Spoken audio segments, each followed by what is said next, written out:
Đấy, con gì đấy? Cái gì đấy? Chép. Chép.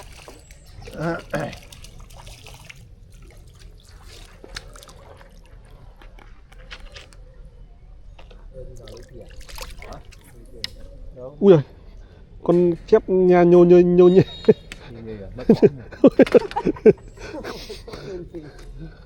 Để quang. Ui ui, nó này nhổm nó đây. Nó chặt mõm mình về. Rồi. Nhô nhê. Con này cũng bị giặt với khác. Cái này chắc giật. Nó vẫn ăn được.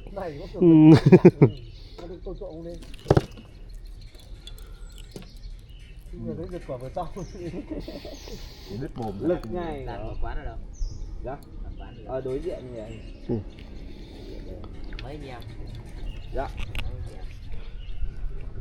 Nhà nhô nha, nhà nhô. Chỗ kia là hôm đầu